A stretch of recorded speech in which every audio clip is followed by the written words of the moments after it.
When you look into history, whether it's the 1900s or the 20th century, you cannot deny the importance and the role that the British Empire had on politics and the course of history as we know it. It's also important to understand, from a Canadian point of view, what life was like before the First World War to understand how the war changed society and how Canada fit into potentially the biggest empire in the world. So let's get started. Early on, 1713, the British Empire still included the United States, called the American 13 Colonies. And the British Empire were in a sense, one of the last peoples to actually go and begin to build an empire. The Spanish, the Portuguese, the Dutch, and the French were all well on their way before the British really got started. But by the 1850s, um, people in Great Britain didn't view the empire with much zeal or uh, happiness, really. Um, but the empire definitely was growing. They had various territories as well as naval bases. The old cliche, the British ruled the seas. But for the crown jewel of the empire was no longer the 13 colonies of the United States as the American Revolution happened and the United States was independent. But there was still British North America and the various colonies and territories that eventually would be part of Canada. There was also New Zealand with the Treaty of Waitangi, Australia and Tasmania for the penal colony, and India was now becoming the new crown jewel for the empire. By 1886, the Pit-Bits and the Imperial Federation was now fascinated with the wide variety of peoples and cultures that were in the empire. The people of Britain were starting to be intrigued by this empire. Also, by the 1880s, the second industrial revolution was well underway, and so the regular person was now seeing and enjoying, for the most part, or experiencing is actually a bad word, the benefits of and the changes that were brought because of the Industrial Revolution.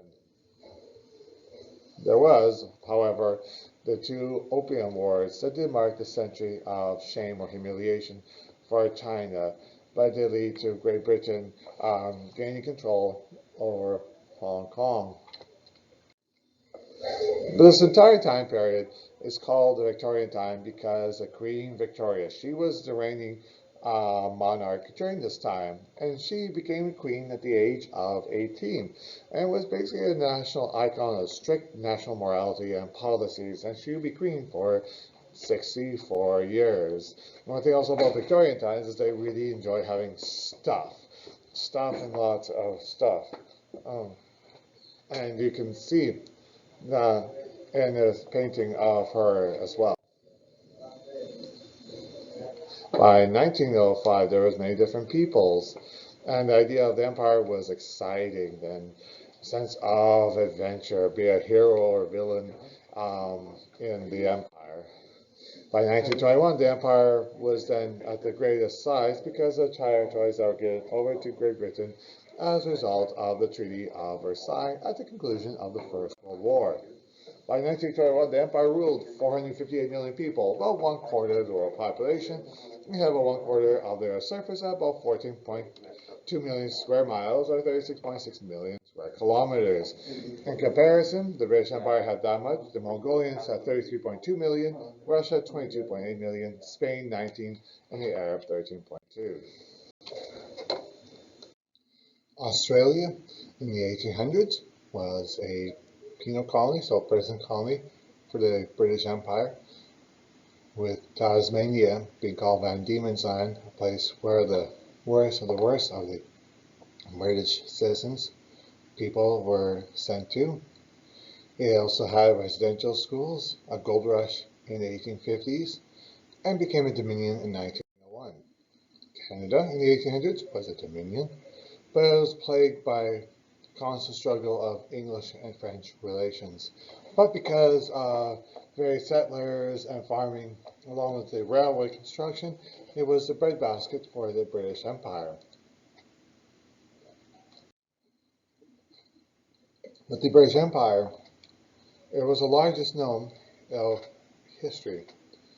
It was the closest the world had ever achieved to actual domination.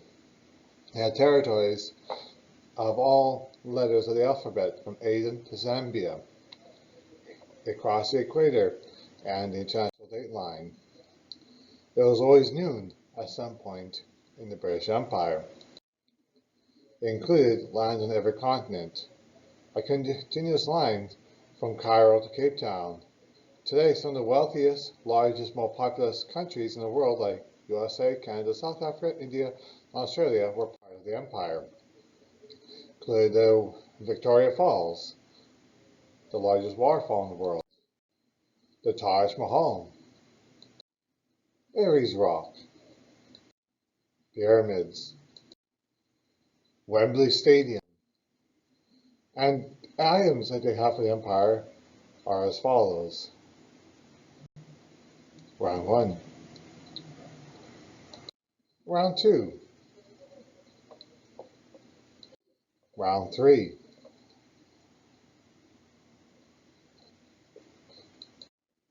Round 4. Round 5. Round 6. Round 7.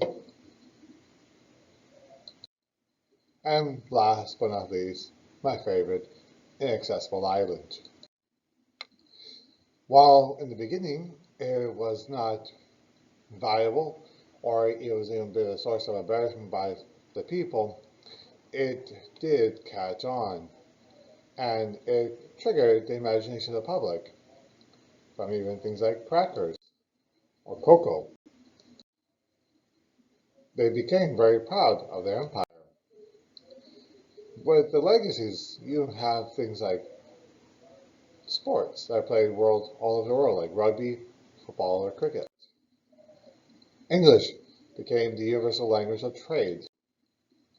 The belief of empowerment, freedom, democracy, and rule of law are accepted, like the whole Big Ben. Schools, universities, and a liberal system for education is also commonplace.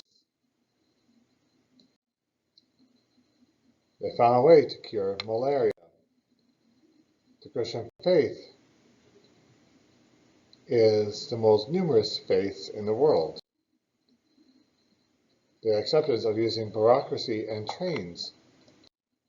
World trade, capitalization, and globalization also. Publicity. The multicultural society. At height of its empire, the British Empire had 300 different languages and 14 different faiths that affected language, food, sport, dress, and politics. The idea of a Commonwealth. From former countries' empire, the Commonwealth is a voluntary association of 54 countries that consists of 1.7 billion people, about a third of the population. It also includes Mozambique, which was actually a former colony of the Portuguese. There was, however, 40 wars in the whole belief of Pax Britannica. There has been some atrocities. Racism, such as apartheid in Africa. Political instability and mistakes. But that's the idea of the British Empire, the Victorian times.